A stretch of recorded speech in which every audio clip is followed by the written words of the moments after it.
You are on the Block Party. I'm your host, Joyce Conroy. You are also on Ernie's Corner with award-winning creative director and designer Ernie Cefalu.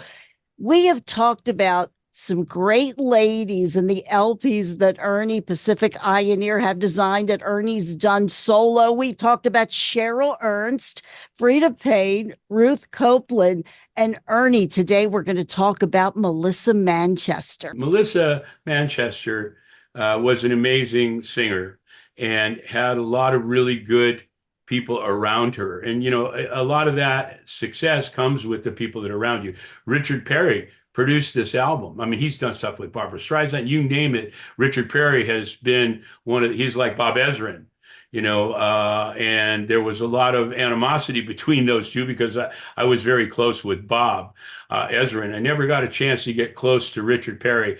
I met him once in the recording studio at Sunset Sound when I went to a rehearsal or a recording that Melissa was doing for this album. And I mean, he was cordial, but it's so funny because after we did this, I kept trying to reach out to him, because again, he was one of those connections that Pacific Pioneer would make, whether we work with the musician or the producer or the manager, those were always prime target for us. Very rarely did we do stuff for record companies or art directors, creative directors in those record companies. Most of them had their own art departments. So there was this same kind of feeling that you and I talked about how you get your team. The team is a winning team. You don't have to fill in all the blanks. They're creative enough to move it along without you holding their hand. And you tend to get that, and then you don't really look anywhere else.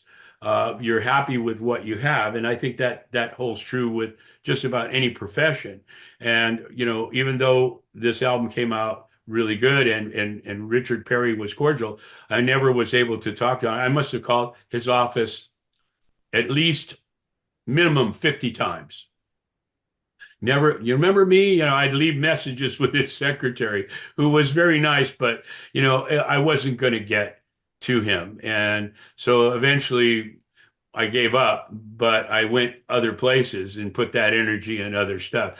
But you have to follow those leads. I mean, that's all part of it. You can't give up too quickly. And we've talked about that too, and sticking to what you feel. And when I got the opportunity to work on this album, Bob Heimel was the creative director slash art director at Arista Records. They didn't really have an art department. They had him, and he would handle the releases that they got every month. And he had a team of people that he worked with. There was a company called Arton Associates, which just did production. So they were like his internal art department, but they were external. And he also had worked with several different photographers and designers. And I had met Bob on a sales call, actually, to him. He would see me. And I did that quite a bit. And so did my partner, Tony, trying to get to art directors and record companies that didn't really have an art department. And Bob was one of those kind of people. He liked our work.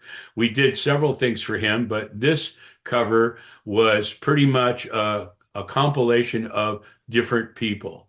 Okay. He liked to use a lot of different people.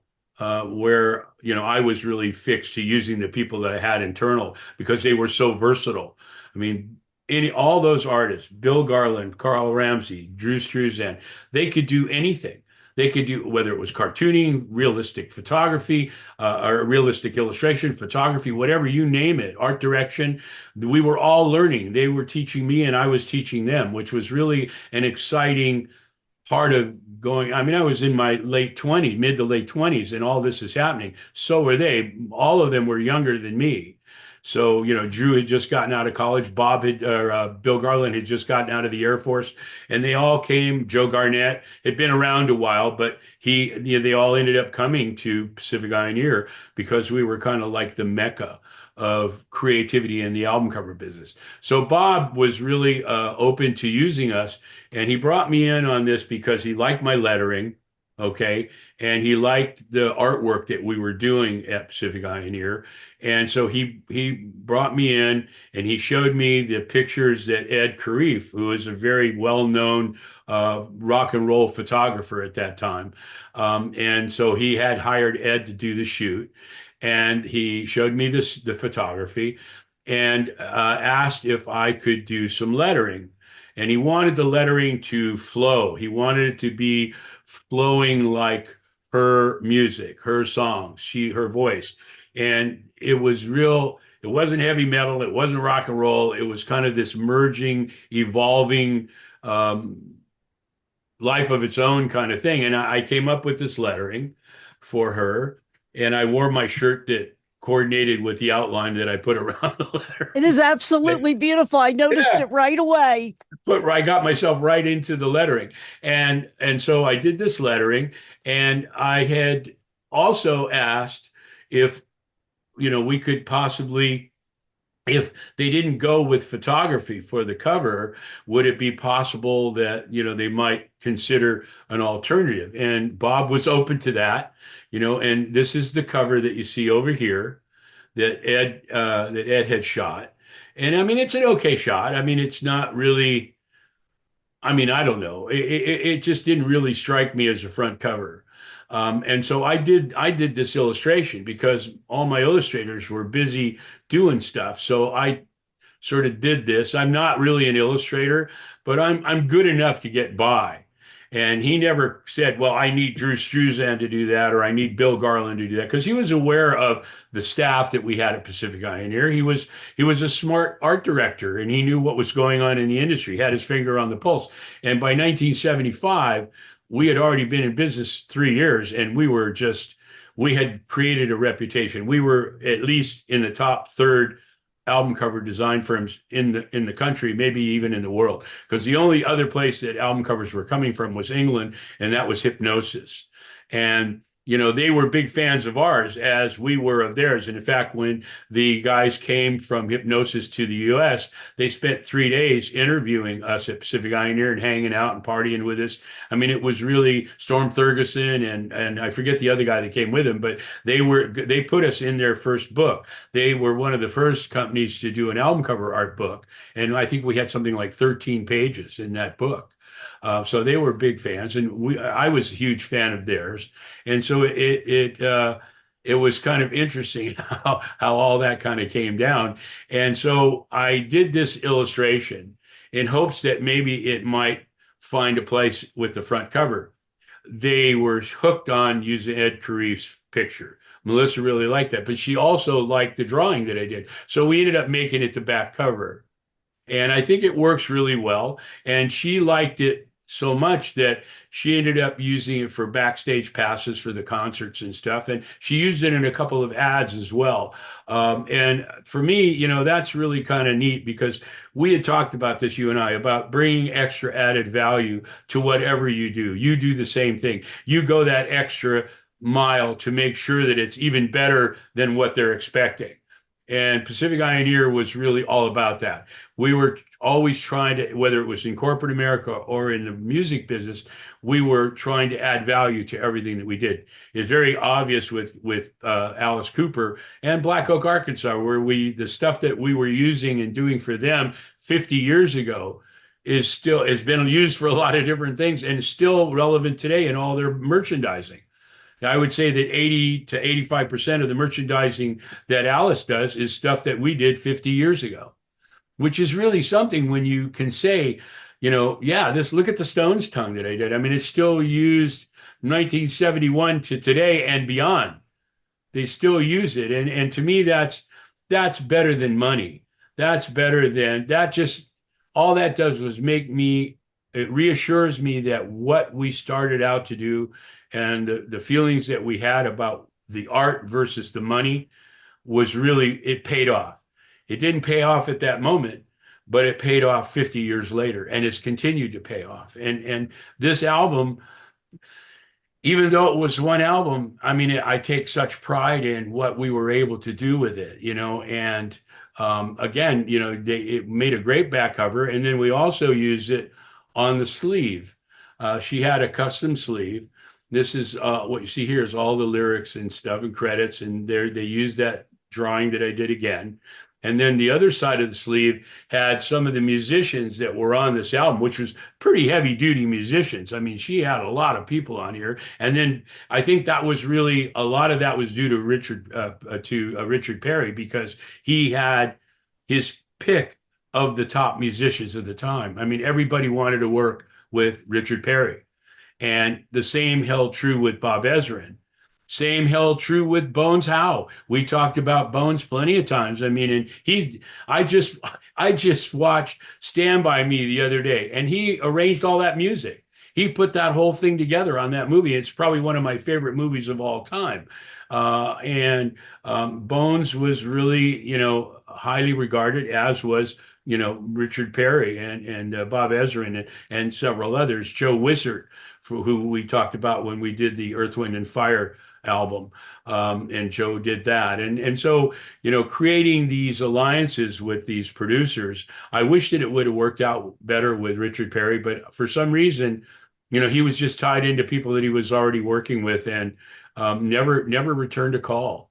Which I thought odd because he was so cordial when we met him. And I guess that was because Melissa was there and, and he knew who we were. I mean, he knew who we were. I mean, by 1975, we were already, like I said, we were probably one of the top. Well, there weren't that many. Maybe there were five, and we were in the top three. So it Well, wasn't. mentioning Richard, you know what? It just came to me, Ernie. Didn't he work with Burton Cummings on Above the Yes, Ground? I yes, he thought he did. was the Yeah, producer. yeah. And again, I mean, I would have liked to reconnect it even that many years later, but never did.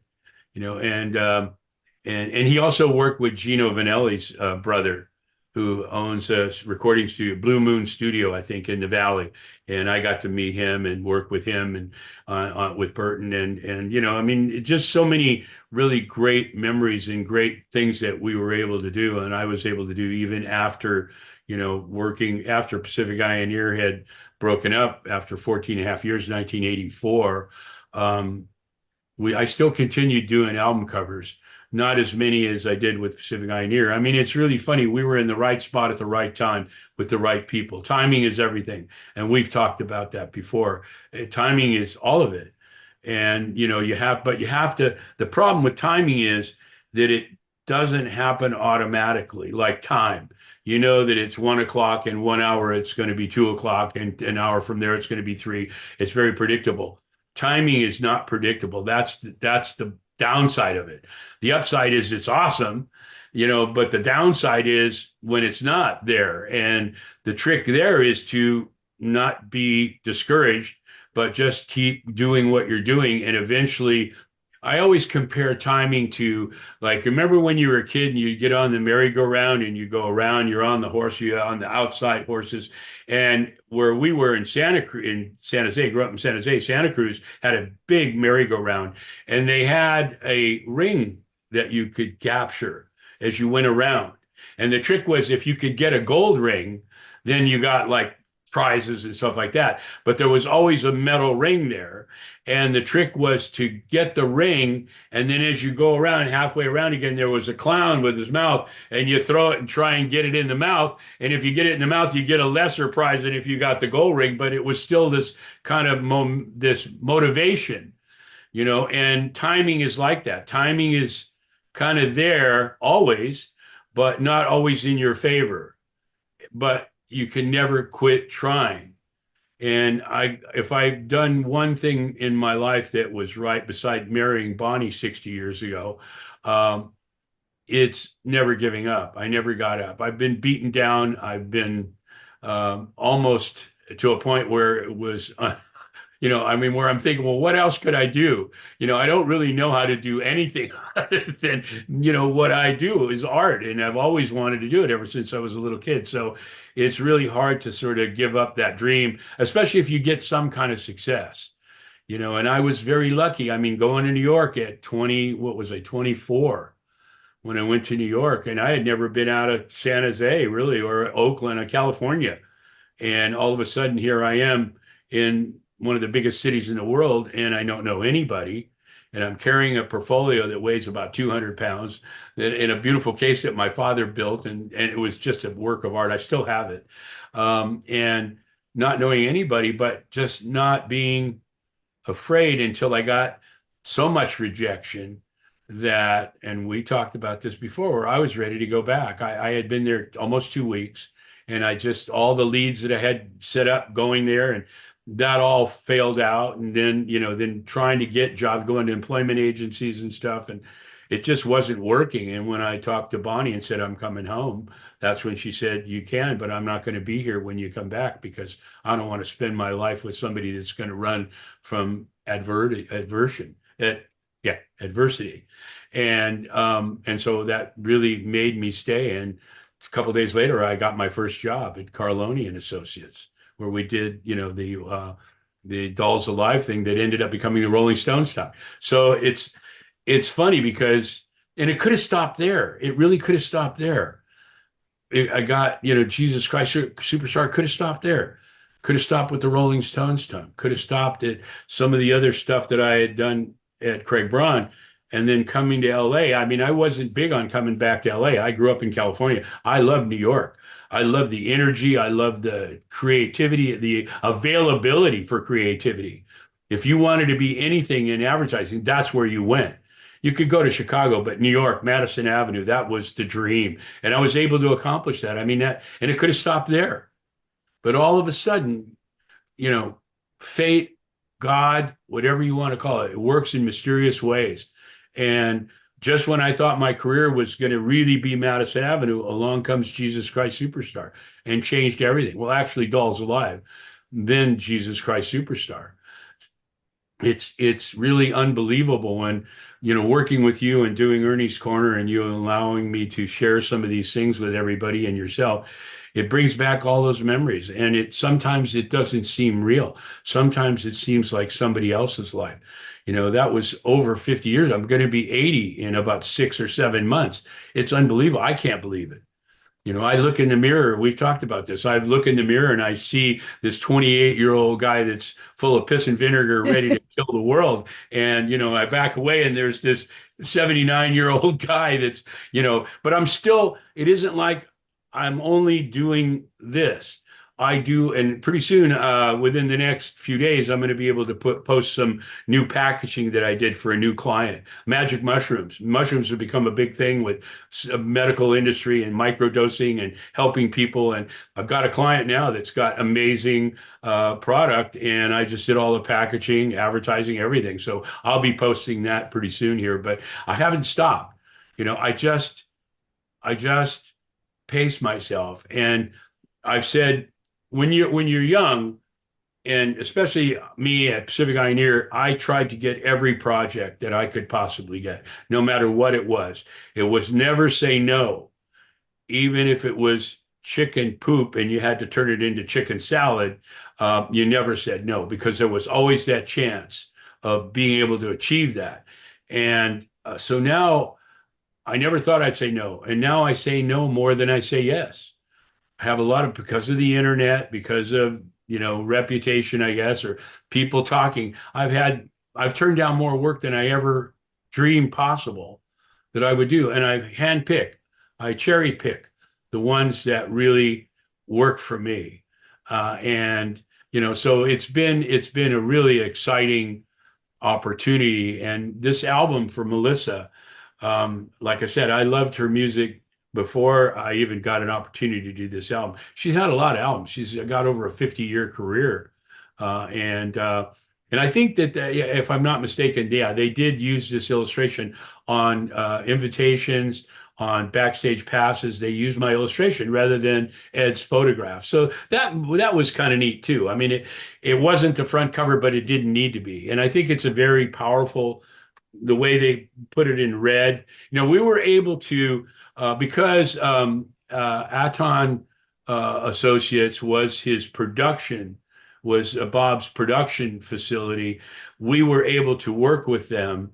And like I said to you earlier, this album is a great example of how Pacific Pioneer wasn't snooty and would work well with other people.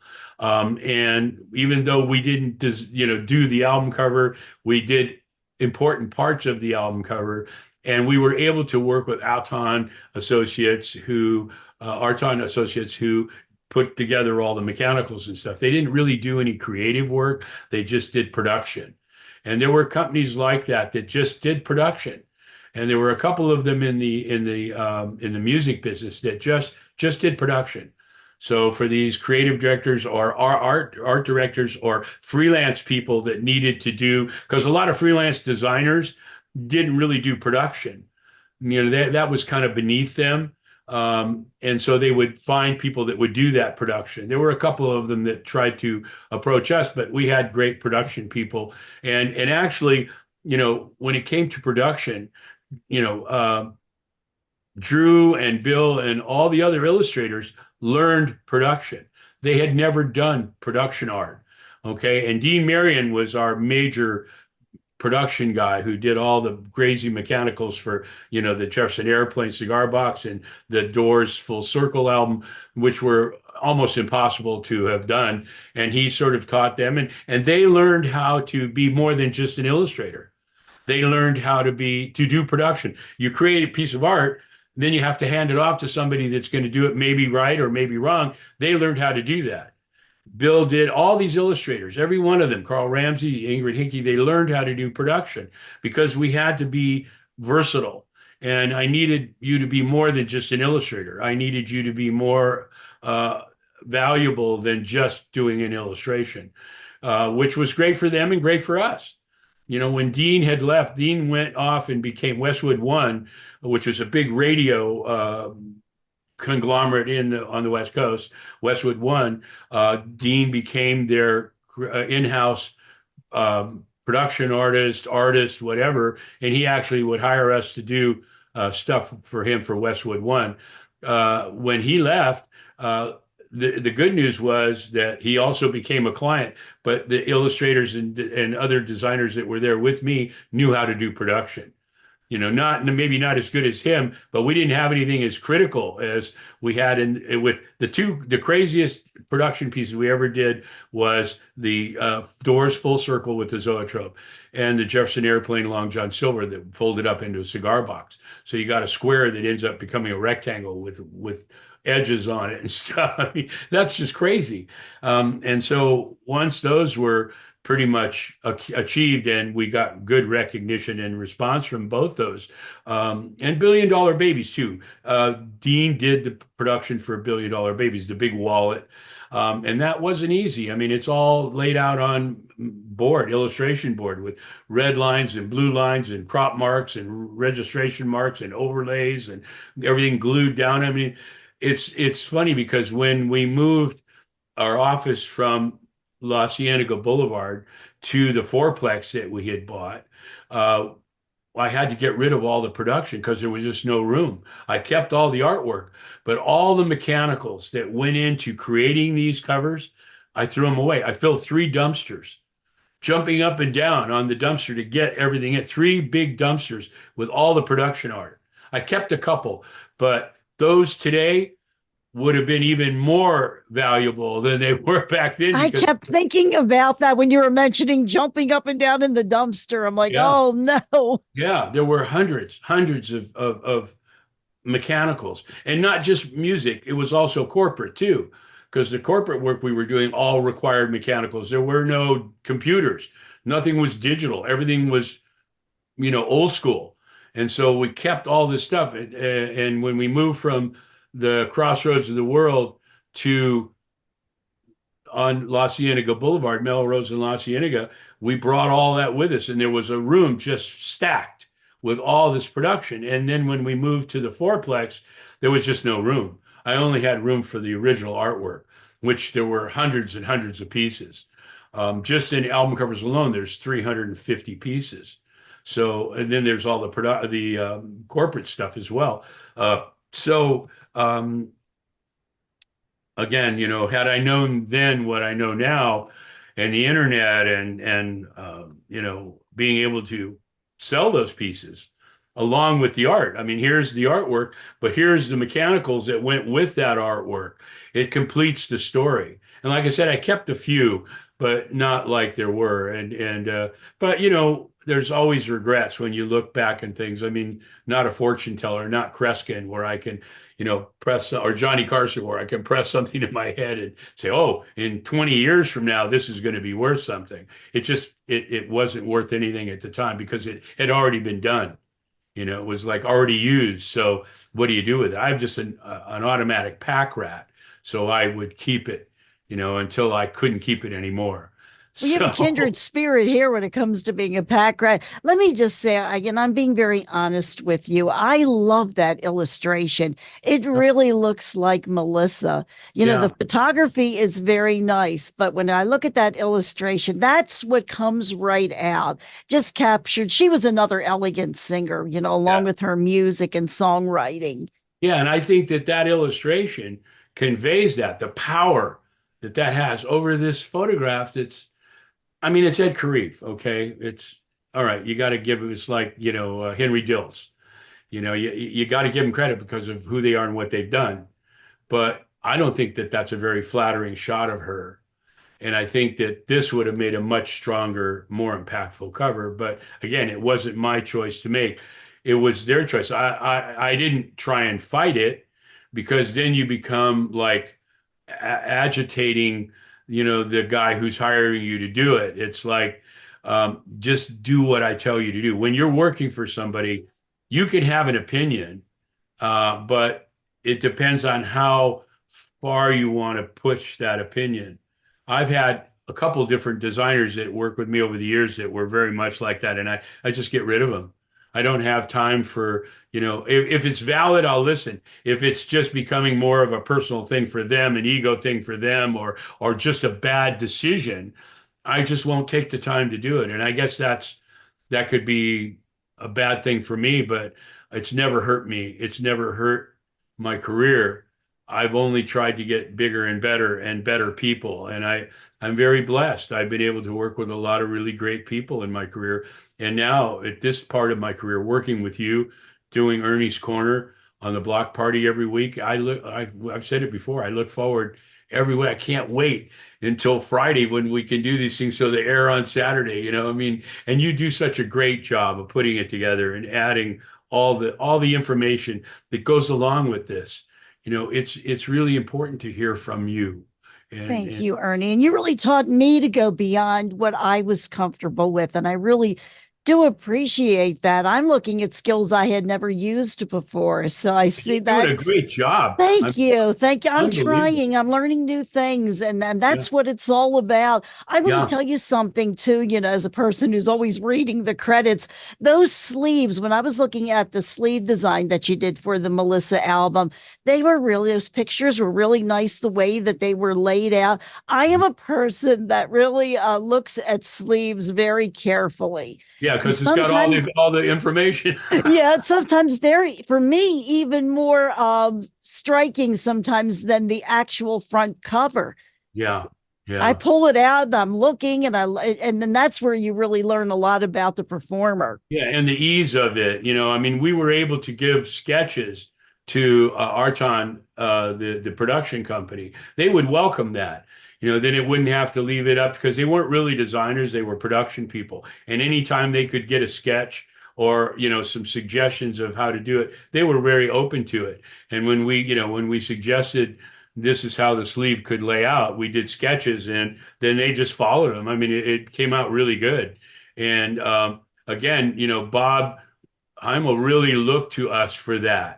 And like I said, we've done stuff for him before, not a whole lot of stuff, but those art directors and creative directors in companies don't really last very long. There's some Ed Thrasher at Warner Brothers was there for a long time. Roland Young was at A&M for quite a while. George Osaki moved around. He was at MCA, he was at RCA, he was AC Lehman, and AC Lehman at RCA Records in New York, and Bill Levy at Decca. They lasted a long time. Those guys are icons in the industry as far as creative directors. And I was so lucky again to be put under Bill's wing and taught, how to be a creative director. And without him, I would have never been able to do anywhere near what I was able to do. And then he stayed again when I was at Craig Braun. He didn't really like Craig Braun or the people there, but he was still a friend. And once we started Pacific Ioneer, I mean, I remember Bill had opened up, they had moved the offices, the art department from MCA to another facility under MCA, and I mean under DECA. And he got this big lucograph. I don't know whether you know what a lucograph is, but it's this big machine that's manual, and you can put, it has this rail, okay, and a lens that would project down, or you could turn it so that it would project on a wall, and you could take an image this big and blow it up to be wall size.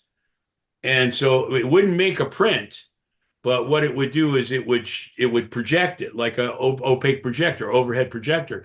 And we used that a lot. I mean, that machine was probably $20,000 at least. And he moved into this space where he didn't have room for it, so he gave it to us. He just said, we It's used it for wonderful. years. We used it for years. I mean, he was so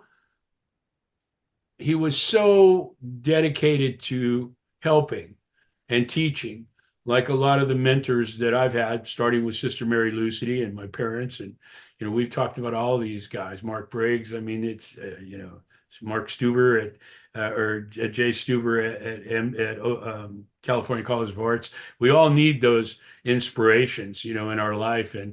And at this point in my life, it's you Oh, that thank just really you. brings a lot to me and reminding me of stuff that we've done. So, this one was really interesting. It was a good album for her. She's had a lot of albums, a great 50-year career. So, I was just lucky to be able to do one for her.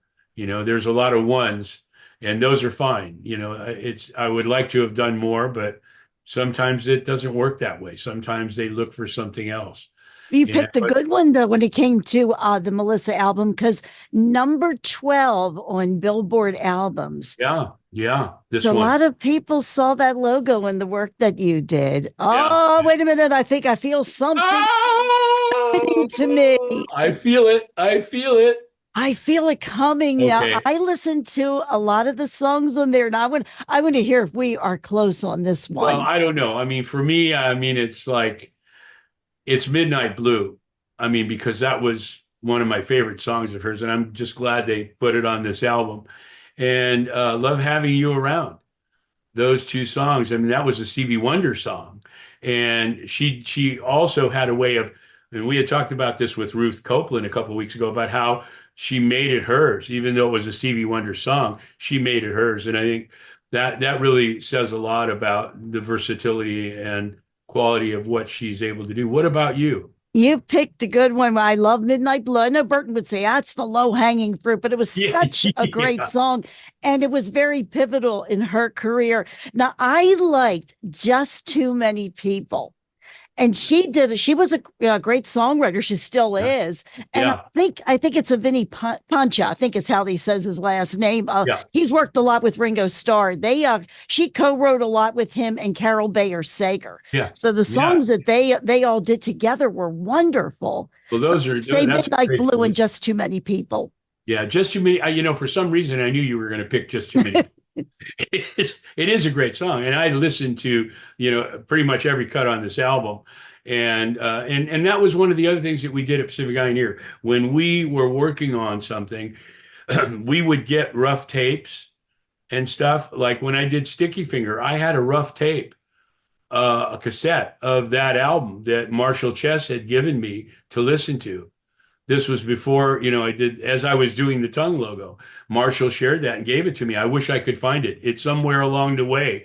And we got a lot of those from different musicians that we were working with, and we would play them over and over and over again while we're working on it. It's such a great bridge between what we're doing graphically and what she did musically. And that was really important. And we got pretty much every time we did an album, the Bee Gees we got rough tapes or we listened to stuff. Black Oak was a lot like that. Butch Stone would come to the office and play us rough tracks and stuff. This particular album was, right there in LA. And I was at Sunset Sound, which was right across the street on Sunset from the crossroads of the world. So we just walked across the street and could be in the recording session with the different groups. We did that quite a bit. And so much so, I think I mentioned a long time ago when we were talking about the Pacific Ioneer Roach Clip business card. Oh, yes, yes. Sunset Sound was one of the ones that would come over and would request, "Hey, next time you come over, bring a stack of those because everybody loves them." So, and I still have a few, but that was an interesting. It was an interesting thing that groups really love. They could tear off the business card. The biggest part of the piece showed the instructions on how to fold up this roach clip that was like a carburetor roach clip that you could put the roach in and had a hole in the back, and then you just throw it away. I mean, so it was better than most people would use tear off the top of a matchbook, the flip over matchbooks and roll it up and use that as a crutch. But this took the place of that and was very, very popular. So it was So pretty you're cool. always creating Yeah. collectibles. Yeah, always, always. And again, it's really it's satisfying to see a lot of the work that we did so long ago being used today, still used today. I mean, that's really something. I've always tried to do things that were timeless. And that's a whole different kind of attitude than, well, we've got this album or we've got this logo we need to do and let's just do it. Okay, but will that logo still be as significant and as important it is now, 5 years from now, 10 years from now, 30 years from now? I always try to create things that would be timeless. And I learned that, where I learned that? I learned that from the Beatles. They did music that sounds like it could have just been recorded. And I just watched A Hard Day's Night 2 nights ago. What a great, and that's what got me started thinking about doing this thing on myself and what I stood for, the role I played in Pacific Ioneer. Later on down the road, we can talk about doing that. I was glad to see that you were okay with that, because watching that movie, three guitars and a drum. If I came to you and said, you know what, Joyce, before the Beatles, there's going to be a time when some musicians come along from England. There's going to be three guitars and a drum, and they're going to change the world. They're going to touch everything in the world. You'd probably think I was crazy. I would be as crazy as saying, hey, let's put some money into bottling water and sell it. I mean, and they did. And I listened to that music from Hard Day's Night, and I was just so excited about every song that I listened to. It was just like, oh my God, they were so incredible. They were like nothing that we've ever seen before, even more than the Rolling Stones. I mean, the Stones are definitely the greatest rock and roll band in the world still to this day, but the Beatles, unbelievable what they've done. And so many other groups have done great songs, but they become nostalgic. The Beatles sound like a lot of that stuff they did could have been yesterday or today, and I think that that's how they approached it. I think that they looked at it like that, what will outlive us? And I can definitely say without any equivocation that what I've created over the last 50 plus years, 54 years, will live on long before after I'm gone. And as long as people have ears and, eyes, they'll appreciate the contribution that myself and, a handful of others have created. It'll live on forever. And they're And going to learn from it too. They're going to learn from your yeah, journey, and both what what, we're doing, yes, yes. what you're doing with me and allowing me to do on the block party is going to live on forever.